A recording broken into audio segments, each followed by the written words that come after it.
problematic, or at least not as being threatening.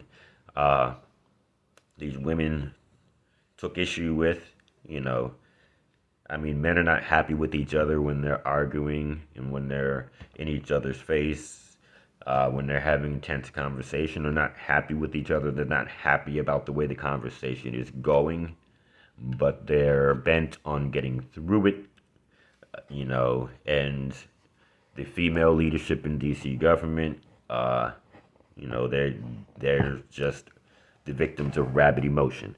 Um, so I have focused my energies for true gender equality on women in positions of influence as opposed to just women in general, because at least when it comes to these women in DC government, I can say, okay, well, you're responsible for a lot of people are counting on you, and so you really need to step things up. You really need to make sure that you get it right, and whether I'm speaking to a man or a woman, that's true.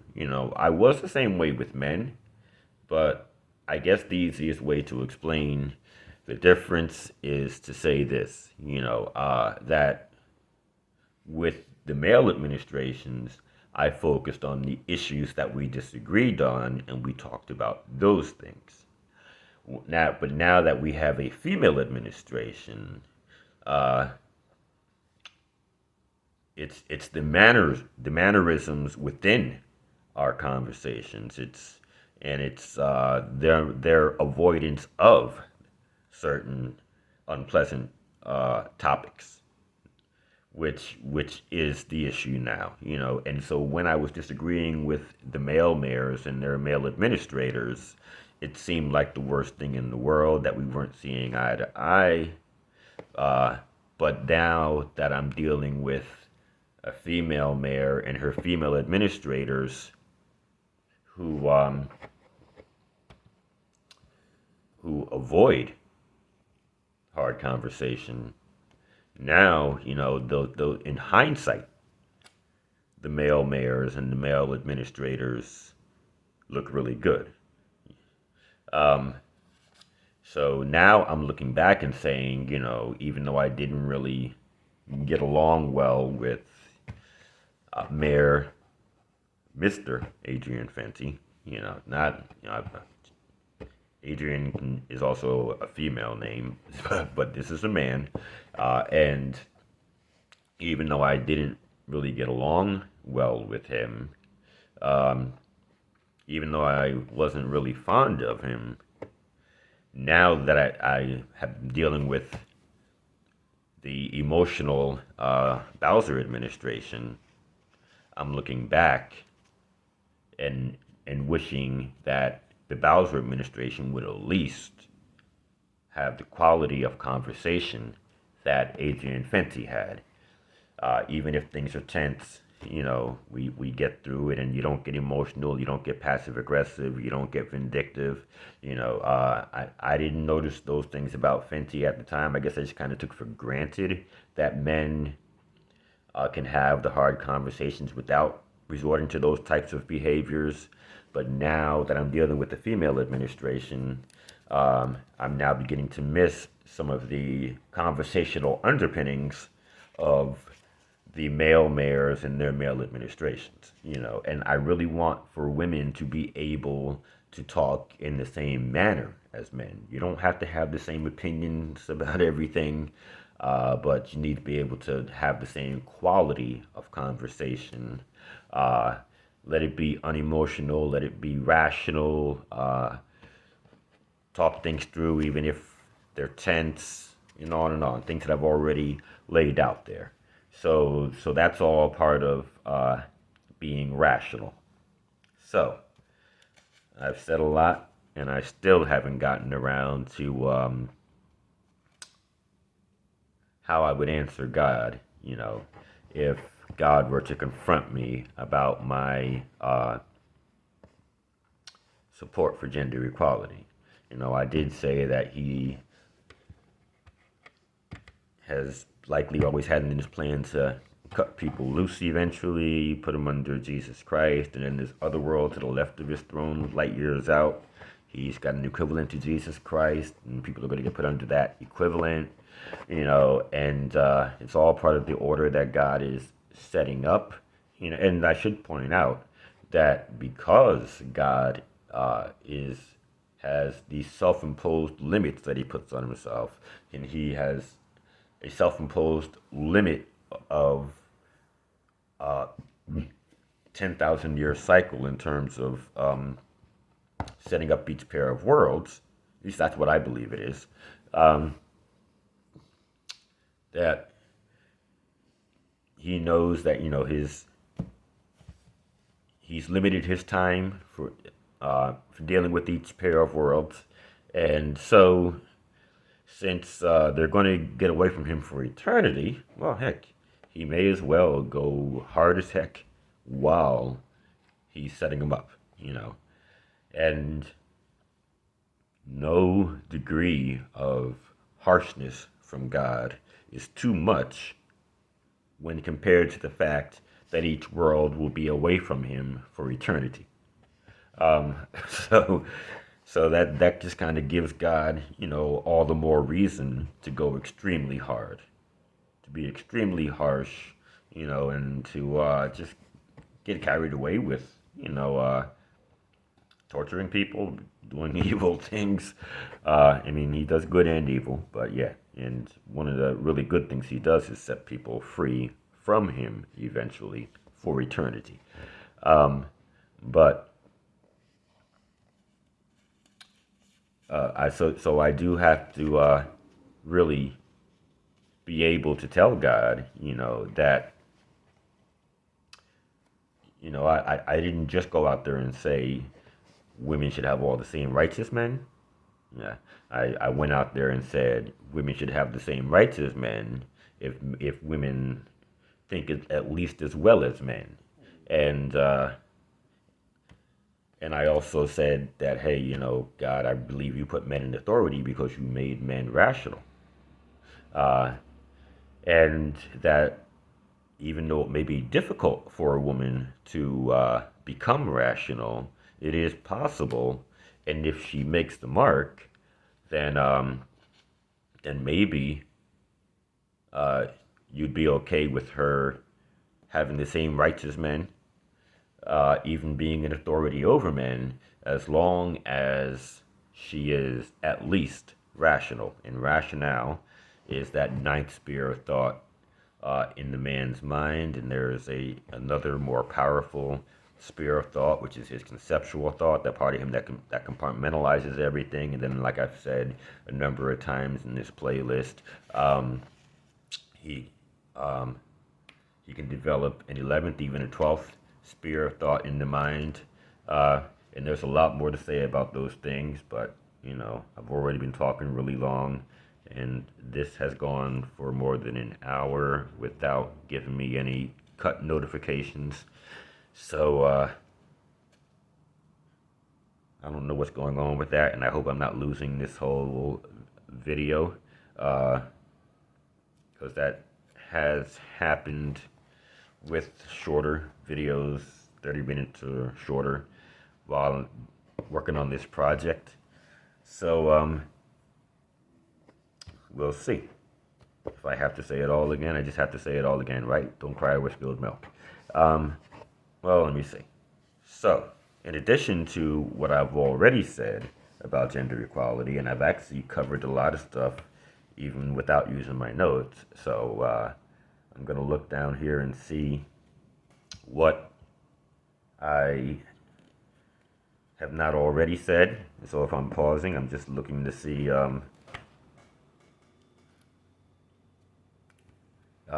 just basically if I already covered it. So I said, well, I might need to answer to God concerning my support for gender equality. And my answer would have probably, I have at least 20 items here. I have them lettered instead of numbered, but it goes all the way up to T, which is a 20th letter. So My answer to God, as per Isaiah 118, come let us reason together, saith the Lord. So your sins be as crimson, they should be as wool. Though they be scarlet, they should be white as snow. Well, okay, God, A, people want equality. Not that God really cares what people want. You know, it, what God wants is most important to God, and it should be to people as well. B is the law codifies some equality, and so that brings me to C, which is I'm subject to the laws and to social norms. Of course, God is not subject to human laws or to social norms, and I'm not supposed to put any human law or any human social norm ahead of uh, what God has to say, but it is something I have to consider nonetheless. Okay, so the church misrepresents God and make God out to be this sweet pushover, which again is my pet peeve. But I have to push back against that. You know, I have to be conscious of the fact that that is true. Uh, Even men are emotional and irrational. Lines have been blurred in terms of what is masculine thinking, what is feminine thinking, and so I'm constantly having to deal with the fact that those who were given the ability to be rational are not using that ability, and those who were not given that ability at birth, you know, they've tossed around their emotions, and we now have a really emotionalized society. Uh, and when you reason with people, you know, they just get in their emotions and don't want to believe certain things, no matter how much sense they make, and no matter how correct you are. So I'm dealing with that. So, and because people are so irrational, uh, calls for godly living would fall on deaf ears, you know, and so there's that. And and people understand, in quotations, understand the Bible according to their emotions. I guess I've already said enough about that. Um, then, of course, you know, we have atheists and people who would like to remind me that the U.S. is not a theocracy. So even those who believe in God, um, they don't think that our laws should revolve around what God has to say. And again, what God wants is more important than what people want. And it really doesn't make sense for a believer to say, oh, we're not a theocracy. I mean, part of, well, the main aspect of religion is that you obey whoever you believe is the deity that controls you, that controls the world, that controls life, that controls whatever. It doesn't make sense to believe in a powerful deity and then disobey that deity, or to say that, hey, you know, society's laws shouldn't revolve around what that deity wants. If that deity is extremely powerful and can smash you, you know, you might want to respect that deity and that deity's power, and that's regardless of what deity you believe in. You know, that's just the basic of religion. Hopefully, you believe in the proper deity, the deity that does exist. But anyway, just a lot of senseless things that people say and do. Anyway, so my answer to God, you know, look, I'm up against the fact that people, even people who read the Bible and go to church, would say, you know, we're not a theocracy, and then we have the atheists who don't even believe that there's a God, or actually, I've even heard of this idea that someone is an atheist who doesn't claim that there's not a God, no, but I guess they were made to go to church as a child, and they concluded that the God of the Bible is the biggest dictator in the universe, and they don't want to obey a dictator. They're like somebody who doesn't want to give money over to the robber who's got the gun pointed at their head, and so, just like you might say, hey, I don't want to give my wallet to that robber because they're being mean by robbing me, and that robber might just blow your head off.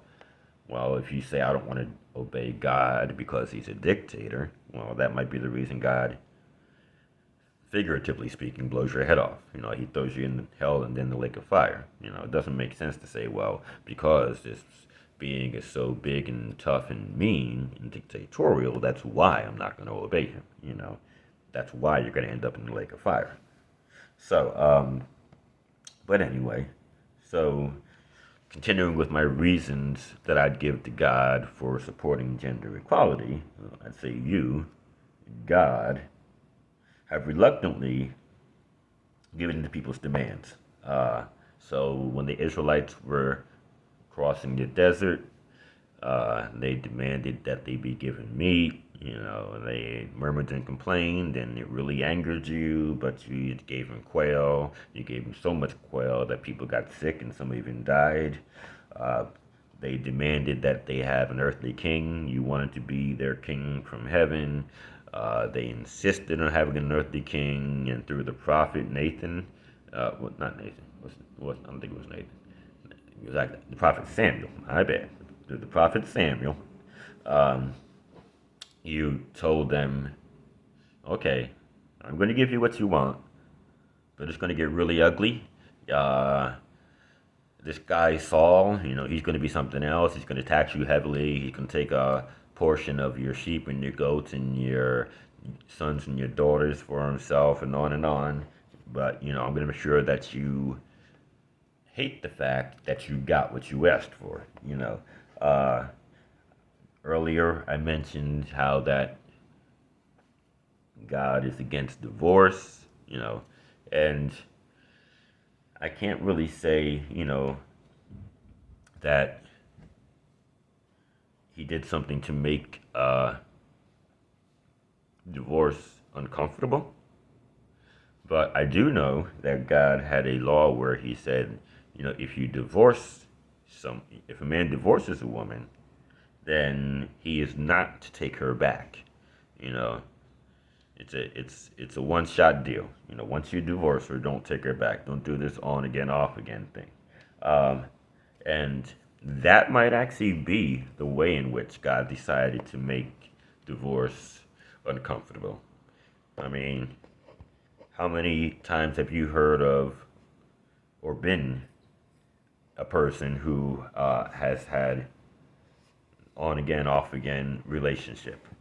And how much would it have hurt you if you, after getting rid of a certain girlfriend or wife, could never go back to her?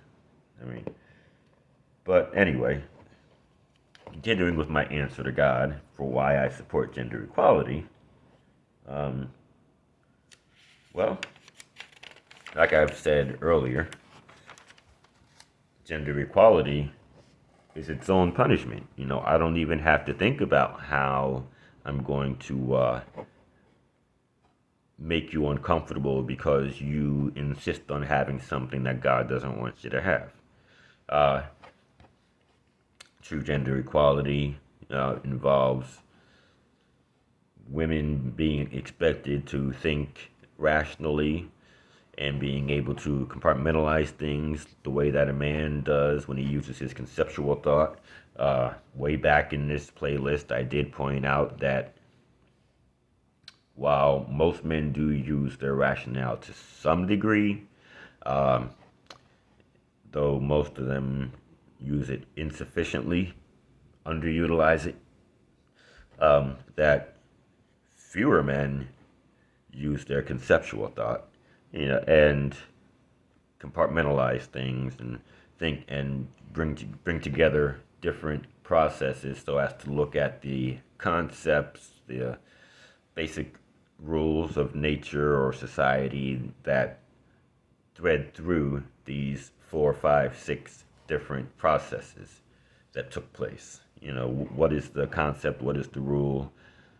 Not necessarily a man-made rule, but the rule of nature behind these, and the rule of human nature behind these similar occurrences. And so um, wait, let me find my spot here. So yeah,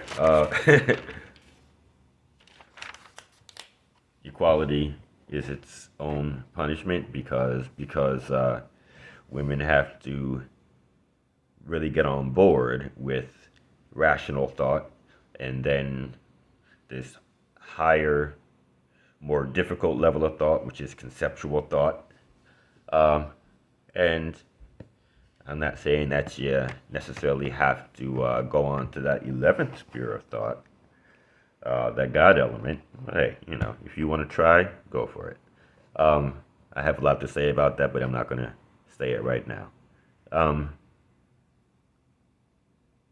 so, so in my answer to God as to why I support gender equality, I would go on to L, item L, where I said, hey, you, God, have made men rational and women emotional. I get that. And M, I assume that the man's rationale is why you made him the authority. N, I've imagined how some women might become rational. It will be difficult, but it can be done. O, I figure that if a woman were to become rational, you might be okay with her leading or having just the same rights as a man in all respects. P, I push for men and women to be rational at the very least. That ninth sphere, but you can move on to the 10th, hopefully. Q, men and women are almost equally irrational right now. So, and that is a bit of a problem, not because of the equality itself, but because of how that equality is attained. So men have been discouraged from using their rationale, and men have, in their efforts to get the girl, in their efforts to be able to date and marry and have sex lives, they have put aside their reasoning ability, and they've deliberately lowered their thought standard in order to satisfy the emotions of the women that they want to date, have sex with, possibly marry. Okay, and that has led to the dumbing down of society. But like I said, I'm not angry at either one. Not the men or the women because of it. Not the women for emotionalizing men. Not the men for being emotionalized. But what I am doing is reaching across the aisle, if you will, to the women to say, okay, here's some thoughts on how to be truly equal. Here are some thoughts on how to be rational. I mentioned how things went between DC government and myself. I didn't give a lot of detail, but I gave some general ideas. I conceptualized the issue. Uh, so, men and women are almost equally irrational right now. That was cute. So R, in my response to God, for why I support gender equality, is hey, well, while some women might make the mark, most would likely choose submission after being treated like a man. Okay, so you know, if we were to really push this true gender equality idea for a while, and if men, when they treat women the way that they treat other men, uh, if those men were to say, hey, look, lady, if you don't like this, I'm just treating you like I treat men. I'm not saying that they should be violent. I'm not saying that they should necessarily beat a woman the way that they might beat a man who offends them. Uh, I am saying that if Joe Blow has beaten John Doe for a certain behavior, and if Joe Blow then goes and beats Jane Doe for the exact same behavior, then it really is equality. It's one aspect of equality. You know, you did the same thing, you got the same response. You didn't get treated more gently because you're a woman, you know. But so I do believe that if it's clear to the women that they're not being treated worse because they're women. They're actually being treated just the same way as a man. And if the women were to look at the way that men interact and how that those interactions are not always, you know, entirely pleasant, and if women were to then say, okay, you know, men are not condescending to us, at least not now, you know, they're actually doing the pleasant and unpleasant things that they do to other men, given the same set of circumstances, then some women might say, you know, I think most women would say, you know what, forget all this equality stuff. Forget expecting a woman to be rational like a man. Forget expecting a woman to think conceptually like a man. Okay, a lot of women would say, you know, I don't want that. I'd rather be nurtured, even if it comes with a little bit of condescension. You know, I'd rather be treated more gently, more tenderly, and not just in a physical sense, but also in a mental sense. I'd rather have a man to nurture my emotions rather than expecting me to be as rational and mechanical